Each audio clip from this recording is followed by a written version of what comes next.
Good morning, boys and girls. Once again, I heartily welcome all of you in our video lecture. Before this lecture, we have taken so many lectures and discussed regarding the different kind of the function. As you well aware that topic of function is really important in our standard 12th. ત્રણ રીતે function પૂછાય છે. એક તો sentence ઓળખવામાં પૂછાય છે. Second point વાત કરી તો અધૂરું સેન્ટેન્સ કઈ રીતે ફંક્શન સ્ટાઇલમાં પૂર્ણ કરવું એ પૂછાય છે. અને થર્ડ પોઈન્ટ જો કહી તો ડાયલોગ સ્ટાઇલની અંદર ટુ પર્સન કન્વર્સેશન કરતા હોય, બે વ્યક્તિની વાતચીત ચાલુ હોય, એક વ્યક્તિ કોઈ ક્વેશ્ચન પૂછે અને બીજો વ્યક્તિ એનો આન્સર જે રીતે આપે એ રીતે ફંક્શન આપણે ડાયલોગ સ્ટાઇલમાં પણ પૂછાય છે.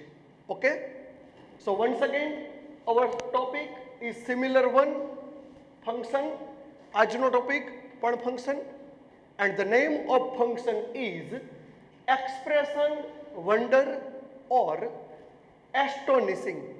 કયું ફંક્શન આજ સ્ટાર્ટ કરશું? તો વન્ડર અથવા તો એસ્ટોનિશિંગ, જેને ત્રીજી રીતે એસ્ટોનિશમેન્ટ પણ કહેવામાં આવે છે. આ ટોપિકની વાત કરી તો you have studied this topic in standard 9th, 10th and also in 11th standard.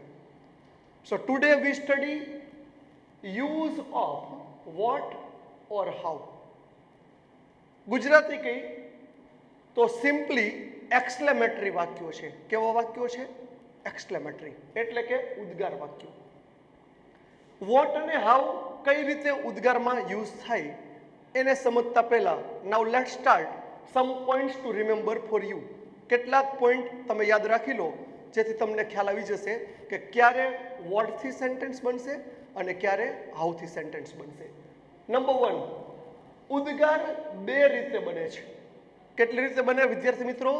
બે રીતે. એક તો વોટ અને હાઉ. ક્લિયર? સેકન્ડ પોઈન્ટ, જ્યારે વાક્યમાં એ અથવા એન આપેલ હોય, શું આપેલું હોય? આર્ટિકલ એ ઓર એન, ત્યારે ઉદ્ગાર વોટથી બને. મેં અહીંયા અંડરલાઈન કરેલી છે, ખાસ ધ્યાન આપજો કે વોટથી ક્યારે ઉદ્ગાર બને? તો આર્ટિકલ એ અથવા એન આપેલા હોવા જોઈએ, કમ્પલસરી છે. થર્ડ પોઈન્ટ, વાક્યમાં આપેલ રિયલી, ઇન્ડીડ, એક્સ્ટ્રીમલી કે વેરી જેવા વિશેષતા દર્શક શબ્દો હોય તો એ શબ્દોને તમારે શું કરવાનું છે? દૂર કરવાનું છે. ઘણી વખત સેન્ટેન્સની અંદર 4 એડજેક્ટિવ આપે છે, અલગ અલગ. 4 મીન્સ કોઈ એક એડજેક્ટિવ આપેલું હોય, એક તો રિયલી, એક ઇન્ડીડ, એક એક્સ્ટ્રીમલી અને એક વેરી. જો આવું કોઈ એડજેક્ટિવ એટલે કે વિશેષતા દર્શક શબ્દ કે કોઈ વિશેષણ આપેલું હોય તો ઉદ્ગાર બનાવો ત્યારે એ શબ્દને તમારે શું કરવાનું છે? રિમૂવ કરવું, એટલે કે દૂર ફરજિયાત કરવાનું છે. ક્લિયર? 4 પોઈન્ટ, વર્ડથી ઉદ્ગાર બનાવવા માટે એ કે એન હોવો જરૂરી છે. અગત્યનો પોઈન્ટ ફરીથી રિપીટ કરું, ઉદ્ગાર વર્ડથી ત્યારે જ બને જો આર્ટિકલ એ કે એન હોય તો. વિશેષતા દર્શક શબ્દો જે 4 કીધા, રિયલી, ઇન્ડીડ, એક્સ્ટ્રીમલી કે વેરી, આ શબ્દ ન આપે તો ચાલશે, પરંતુ આર્ટિકલ એ કે એન હોવો ફરજિયાત છે. જ્યારે ઉદ્ગાર બનાવો ત્યારે વાક્યના અંતમાં હંમેશા કર્તા અને ક્રિયાપદ જ આવે. શું આવે? વાક્યના અંતમાં છેલ્લે સબ્જેક્ટ અને પછી શું આવશે? વર્બ. કોઈ દિવસ વર્બ અને સબ્જેક્ટ એ રીતે ન મૂકતા કર્તા અને ક્રિયાપદ છેલ્લે આવે, એટલે કે પહેલા નામ આવે કે સર્વનામ આવે અને પછી શું આવે છે? વર્બ આવે છે. ક્લિયર? ઉદ્ગાર બનાવો ત્યારે 4માંથી કોઈ શબ્દ હોય તો એ શબ્દને કાઢી નાખવાનો છે. અગત્યનો પોઈન્ટ, ઉદ્ગાર ચિહ્ન ફરજિયાત મૂકવું. શું ફરજિયાત મૂકવાનું છે? ઉદ્ગાર ચિહ્ન. જો એ કે એન આપેલ જ ન હોય તો ઉદ્ગાર શેનાથી બને છે? હાઉથી બને છે. એ કે એન જો આપેલું ન હોય તો ઉદ્ગાર શેનાથી બને? હાઉથી. ફરી વાર રિપીટ કરી જઈ, ઉદ્ગાર બે રીતે બને, વોટ અને હાઉ. તો વોટ થી ઉદ્ગાર ક્યારે બને? જો આર્ટિકલ એ કે એન સેન્ટેન્સમાં આપેલો હોય ત્યારે. નંબર 2, આર્ટિકલની સાથે તમને વિશેષતા દર્શક શબ્દ આપશે, રિયલી, ઇનડીડ, એક્સ્ટ્રીમલી કે વેરી. એ ન આપે તો પણ ચાલે, પણ આર્ટિકલ એ કે એન ફરજિયાત હોવો જોઈએ. થર્ડ પોઈન્ટ, જ્યારે ઉદ્ગાર બનાવો ત્યારે વિશેષતા દર્શક જે શબ્દો બોર્ડ ઉપર લખેલા છે એને તમારે દૂર કરવાના છે. એનાથી અગત્યની એક વાત કે વાક્યના અંતે હંમેશા સબ્જેક્ટ એન્ડ વર્બ આવે, એટલે કે કર્તા અને ક્રિયાપદ આવે. અને છેલ્લો પોઈન્ટ કે ઉદ્ગાર ચિહ્ન ફરજિયાત હોવું જોઈએ. હાવથી ક્યારે બને? તો જો આર્ટિકલ એ કે એન નથી આપેલા તો ઉદ્ગાર હાવથી બને. So this topic is so easy, you will easily get 1 mark. Okay, now let's see here on the left side of the board. Board ની ડાબી બાજુ you can see example of what and how. what અને how ના અહીંયા ઉદાહરણો લીધેલા છે. Sentence number 1, Sachin is really a great cricketer. છે આર્ટિકલ, જો મેં રાઉન્ડ કર્યું છે પિંકથી. વિશેષતા દર્શક શબ્દ કયો છે? રિયલી. તો વિશેષતા દર્શક શબ્દને શું કરવાનો છે? તમારે કાઢી નાખવાનો છે. ક્લિયર? શેનાથી બનશે આર્ટિકલ છે ઉદ્ગાર? તો what a great cricketer. Sachin શું છે? કર્તા. ઇઝ શું છે? ક્રિયાપદ. ક્યાં આવી જશે? વાક્યના અંતમાં. ટ્રાન્સલેશન ફરીથી કરી કે what a great cricketer Sachin is. કેવું થાય ગુજરાતી? સચિન કેટલો મહાન ખેલાડી છે. અને છેલ્લે ઉદ્ગાર છે. આ રીતે જ્યારે સેન્ટેન્સ આપેલું હોય વોટ વાળું અને એક્સક્લેમેટરી માર્ક, આનું નામ ફંક્શનમાં એક્સપ્રેશન વન્ડર અથવા એસ્ટોનિશિંગ. ક્લિયર? જે આન્સર છે એ તમને આપશે. You have to write only the name of the function. તમારે માત્ર નામ યાદ રાખવાનું છે. Clear? Number 2, Shreya is a very good singer. અહીંયા તમે જુઓ રિયલી ના પછી આર્ટિકલ છે અને અહીંયા શું છે? વેરી ના પહેલા. તો વેરી એક જ એવો એડજેક્ટિવ છે કે જેના પહેલા આર્ટિકલ આવે. બાકી રિયલી, ઇનડીડ અને એક્સ્ટ્રીમલી આ વિશેષતા દર્શક શબ્દના પછી આર્ટિકલ આવે છે. ફરી રિપીટ કરું, Shreya is a very good singer. Article છે એ ઓકે. વેરીને શું કરવાનું છે? દૂર કરવાનું છે. ક્લિયર? તો what a good singer Shreya is. What a good singer Shreya is. આ રીતે બની શકશે. નંબર 3 જોઈ લો, Ram is a very intelligent boy. ત્રીજું વાક્ય ખાસ અગત્યનું. Third sentence most important. શું કામ? સમજજો. Ram is a very intelligent boy. વેરીના પહેલા આર્ટિકલ આવશે. હવે જોજો, વેરીને આપણે દૂર કરશું. આર્ટિકલ એ છે. ઉદ્ગાર શેનાથી બને? Who will say? Yes, that's true. What થી બનશે. ઓકે, તો વોટ.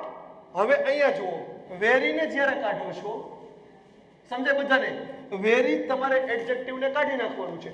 ત્યારે ઇન્ટેલિજન્ટના પહેલા આર્ટિકલ એ આવતો નથી. આર્ટિકલ શું થઈ જાય? એન થઈ જાય. ક્લિયર? જો એન ન કરો આર્ટિકલ એ માંથી તો સેન્ટેન્સ કેવું બનશે? તમારું ફોલ્સ બનશે. એટલે ત્રીજું સેન્ટેન્સ ટિક કરી લેજો બધા, ખૂબ અગત્યનું છે.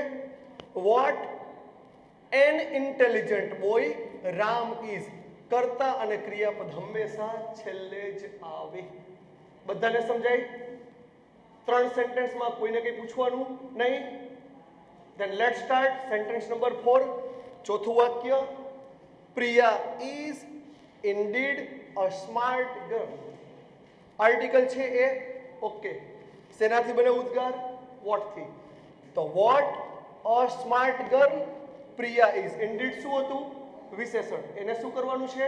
દૂર કરવાનું. ઓકે, સમજાય? તમારે અલ્ટરનેટિવ ચેન્જ કરવાનું આવવાનું નથી. સો ડોન્ટ બી કન્ફ્યુઝ.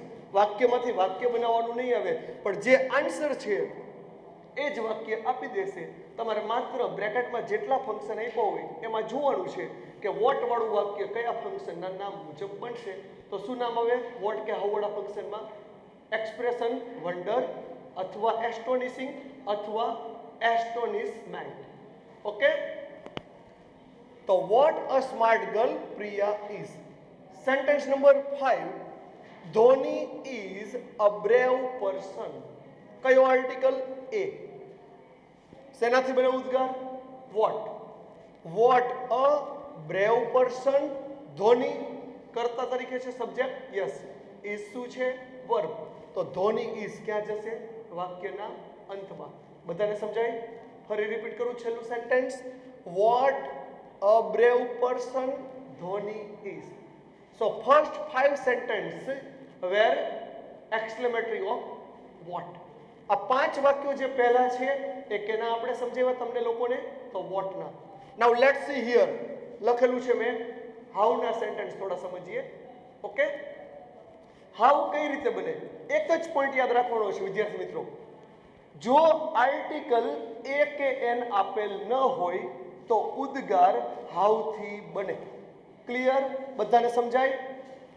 વોટ થી ક્યારે બને? તો આર્ટિકલ એ કે એન હોય તો બને. હાઉ થી ક્યારે બને? તો આર્ટિકલ એ કે એન નથી આપેલો તો એ ઉદ્ગાર હાઉ થી બને. ક્લિયર? આપણે સેન્ટેન્સ બનાવતા શીખી છીએ જેથી ઓળખવામાં તો તમને કોઈ કન્ફ્યુઝન થવાની છે જ નહીં. હાઉ નું sentence number 1. Shilpa is good girl. છે અહીંયા આર્ટિકલ એ કે એન? છે? નથી. શેનાથી બનશે ઉદ્ગાર? હાઉ. તો હાઉ ગુડ ગર્લ. સબ્જેક્ટ શું છે? શિલ્પા. વર્બ શું છે? ઇઝ. ક્યાં જશે? વાક્યના અંતમાં. ફરી રિપીટ કરી. How good girl Shilpa is, છેલ્લે એક્સક્લેમેટરી માર્ક. અહીંયા મતલબ શું થયો કે હાઉ થી જ્યારે ઉદ્ગાર આપેલું હોય ત્યારે પણ એનું નામ શું છે ફંક્શનમાં? Expression, wonder or astonishing. Clear? Sentence number 2. Dhoni plays fast. અહીંયા પહેલા નક્કી કરો સબ્જેક્ટ અને વર્બ શું? તો Dhoni is the subject, plays is the verb. Confuse નહીં થવાનું. જરૂરી નથી કે દર વખતે એમ ઇઝ આર આપે, વોઝ વેર આપે કે કોઈ મોડલ ઓક્ઝિલરી કે વિલ સેલ તમને વર્બ તરીકે આપે. અહીંયા પ્લેસ પણ શું છે? વર્બ જ છે. સમજાય બધાને? આ તો ખ્યાલ આવી જ જાય. રિપીટ કરું sentence. Dhoni plays fast. Dhoni subject, plays verb, બાકી શું છે? ફાસ્ટ. તો લખી શકશું આ રીતે. How fast Dhoni plays. કરતા ક્રિયાપદ ક્યાં જશે? વાક્યના અંતમાં. Clear? Sentence 3. Arjun was brave archer. Arjun was brave Archer. જુઓ તો subject Arjun, was verb, brave extra આપેલું છે. ક્લિયર? આપણે બ્રેવ કે એને દૂર કરવાની જરૂર નથી. દૂર શેને કરવાનું? રિયલી, ઇન્ડીડ, એક્સ્ટ્રીમલી અને વેરી જેવા વિશેષતા દર્શક શબ્દ હોય તો જ. ક્લિયર? ફરી રિપીટ કરી. Arjun was brave Archer. આ છે સબ્જેક્ટ એટલે કે કર્તા, વોઝ છે ક્રિયાપદ, આર્ટિકલ છે ના. શેનાથી બનશે ઉદ્ગાર? How. How brave archer Arjun was. ક્યાં જશે? વાક્યના અંતમાં. So today in this lecture we have studied exclamatory sentence, જેને બીજી ભાષામાં એટલે કે ફંક્શનની ભાષામાં કહીએ છીએ એક્સપ્રેશન, વન્ડર અથવા તો એસ્ટોનિશિંગ અથવા તો એસ્ટોનિશમેન્ટ. સિમ્પલ સેન્ટેન્સ હતા, એના અંદરથી શું કર્યું આપણે? એક્સક્લેમેટરી. ઓકે, સિમ્પલ સેન્ટેન્સ જે હતા એમાંથી એક્સક્લેમેટરી. બરોબર? Exclamatory into assertive. એસર્ટિવ સેન્ટેન્સમાંથી એક્સક્લેમેટરી બનાવ્યા. નેક્સ્ટ લેક્ચરમાં એક્સક્લેમેટરી હશે એમાંથી કયા સેન્ટેન્સ આપણે બનાવશું? એસર્ટિવ બનાવશું. ગુજરાતીમાં કહું તો સાદા વાક્યમાંથી આજે ઉદ્ગાર વોટ અને હાઉથી બનાવતા શીખેલા છીએ. નેક્સ્ટ લેક્ચરની અંદર ઉદ્ગાર વાક્યો આપેલા હશે, એક્સક્લેમેટરી વાક્યો, એને કેવા બનાવશું આપણે? એસર્ટિવ બનાવશું. કમ્પ્લીટ? દરેકને સમજાય? Anybody doubt in your mind? કોઈને કોઈ ડાઉટ ખરો? Intent to ask the question? કોઈને કોઈ પ્રશ્ન પૂછવાનો નહીં? If any doubt in your mind then ask me tomorrow in our next lecture without any kind of the hesitation. So today we conclude our function expression of wonder अथवा तो astonishing अथवा तो astonishment means use of what and how. સાદા વાક્યોમાંથી ઉદ્ગાર કઈ રીતે બને vote અને હાઉથી એનો આ લેક્ચરમાં આપણે અભ્યાસ કરેલો છે. સેન્ટેન્સ તમે ઘરે રીડ કરજો, પ્રેક્ટિસ થોડી કરજો. Yet doubt in your mind, then ask me in our next lecture. So thank you very much. Thanks a lot. Have a nice day. Thank you.